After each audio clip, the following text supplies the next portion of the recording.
It's time for Recipe of the Day. One might think that blackened chicken is quite simple, except I went down quite the research rabbit hole to come up with this recipe. Why, you ask? Because at first I assumed that I would just buy blackened seasoning and add it to chicken, and really the crucial element would be how much of it do you need. But my grocery store didn't actually have blackened seasoning, so then I was researching what goes into blackened seasoning, and it occurred to me that it was similar to Cajun seasoning, so I was like, oh, we could use Cajun seasoning. But then further research found that Cajun seasoning and blackened seasoning are not the same.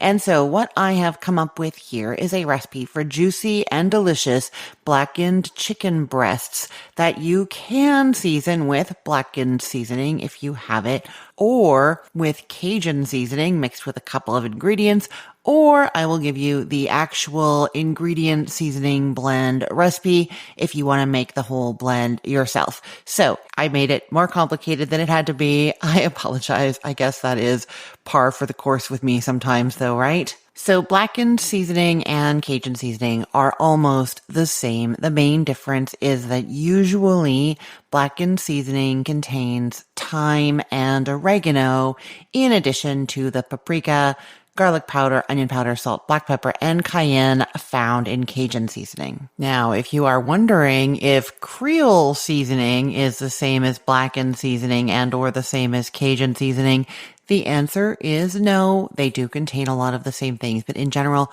Creole seasoning does not have the paprika and has a larger amount of onion powder and garlic powder compared to the oregano and thyme that is found in it. So this one is more about amounts and missing the paprika. But we will set aside the Creole seasoning conversation and come back to the Cajun season, blackened season, and chicken breast situation. So like I said, what is missing from Cajun seasoning, if you want to use it as blackened seasoning, is the dried thyme and dried oregano. And those are important both because they bring a kind of like herby quality to the blend, but also because they darken when they hit high heat. And that is part of the blackening magic. So you don't want to miss those. So I'm going to talk a little bit about the chicken breasts and what to do with them. But when I get to the actual recipe, I will give you all the amounts you need for if you have homemade or store-bought blackened seasoning, homemade or store-bought Cajun seasoning, or if you are doing the seasoning from individual spices in your spice rack. So I will do that in a minute when I give you the recipe. First, a bit about those chicken breasts. I have told you this before. I will tell you this again. Chicken breasts are not even all the way through. They are different thickness. That little pointy end is thinner than the rounded end. And that means that one end, that pointy end, ends up overcooked and dry before the rounded end is fully cooked. The way we can combat this and have juicy chicken breasts is to pound them to an even thickness. You do not have to do this. It does take an extra minute, but it will make a difference. And here I am saying just pound them to the thickness of like closer to that pointy end. I mean, you don't want to go all the way to the thickness of the little point because that's quite thin, but closer to that end. That's what we're doing. We still want a fairly plump chicken breast here. Having said that, little side note, if you're ever wondering how to get like really juicy chicken, if you pound it fairly thin, like a quarter of an inch, and then you're going to cook it like in a skillet on the stove, it ends up being in contact with heat for such a short time that it doesn't dry out. And also, because you've pounded it, you've tenderized the meat just by pounding it like that, but also by making it thin, you're making the fibers smaller, which means that there is less that our teeth have to do to cut through them, which makes the chicken seem more tender. So I'm not saying to do this here because the cooking time isn't going to work out exactly, but just so you know, when you pound that chicken thinner, it is going to be more tender for sure.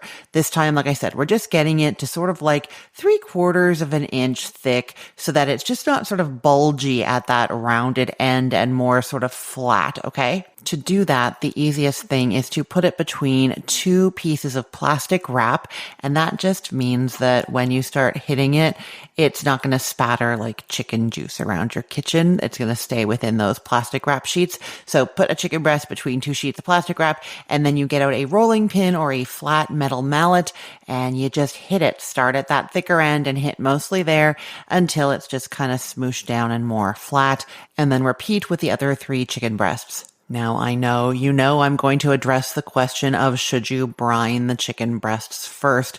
This is going to depend a little bit on what you're doing with that seasoning because, brining can make the chicken saltier. And if you're using a Cajun seasoning or a blackened seasoning that already has salt in it, then you are not going to want to go near that brine with that chicken. However, if you are making your own seasoning blend, you can omit the salt from it and then you can brine them first. And it does make a difference to the tenderness and juiciness of the chicken.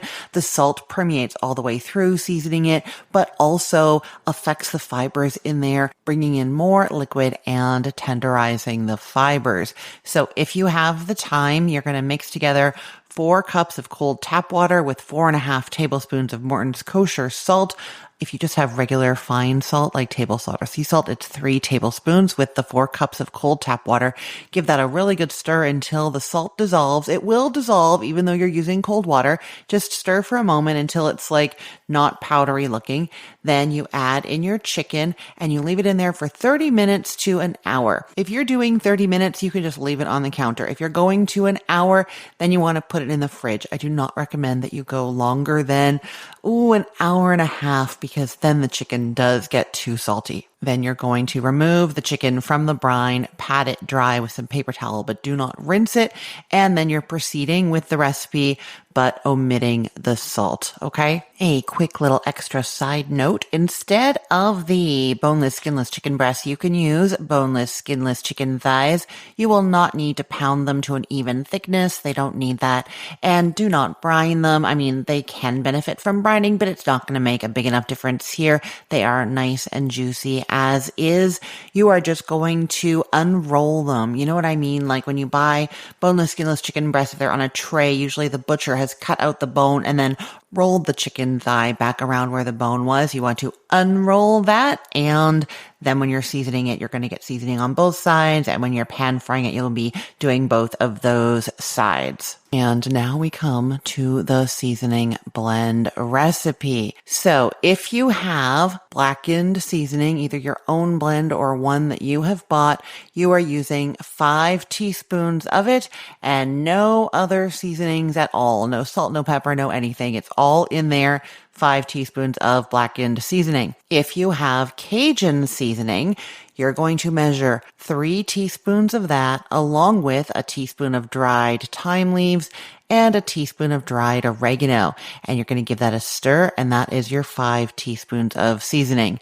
If you are starting from your own seasonings, you don't have any blend of any kind, then you are mixing together 1.5 teaspoons of paprika, 1 teaspoon of dried thyme leaves, 1 teaspoon dried oregano, a 1/2 teaspoon garlic powder, a 1/2 teaspoon onion powder, a 1/4 teaspoon of salt, 1/8 of a teaspoon of black pepper, and 1/8 of a teaspoon of cayenne pepper. Of course, you can omit that if you don't want it to have any spice, or add a little bit more if you want it spicier. And you stir that up. A note on the paprika, I just recommend plain paprika here. We're getting enough heat from the cayenne and the black pepper. We don't need a hot paprika. And the smoked paprika is not really characteristic of this blend and will kind of be overpowering here because it is the largest ingredient.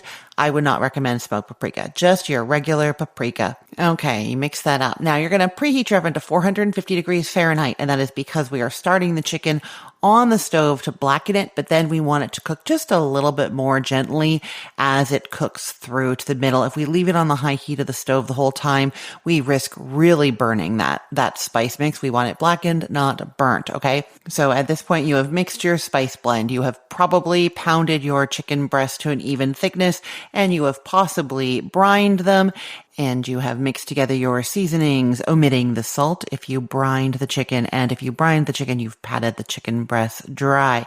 Now you have your seasoning blend. You are going to sprinkle that all over all sides of your chicken breast so they're nice and coated.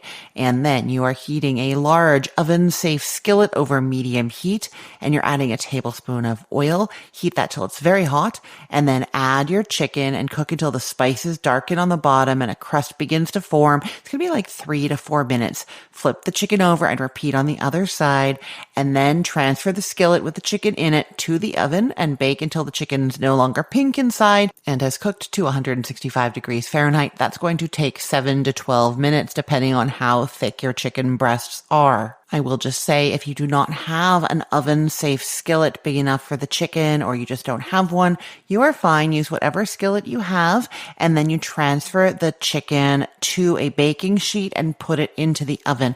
I have heard that you can wrap the handle of a skillet that has like a plastic kind of handle, that you can wrap it in a double layer of aluminum foil, and that will be good, but I have never tried it. So I'm not sure. If that is something that you've done before and you are confident, go for it, but I'm not sure for sure, okay? And that is it. Your blackened chicken can be the main part of your entree for your meal, or you can slice it and put it on a salad and tacos in like a linguine Alfredo. You know, you get that kind of like Cajun linguine Alfredo kind of thing going on. So you can use it in anything like that. It is delicious. I will put the link to this recipe in the show notes for this podcast episode, or you can head to cookthestory.com/ROTD and get it there. Everything there is arranged by date, so it's helpful to know that today is February 25th of 2025.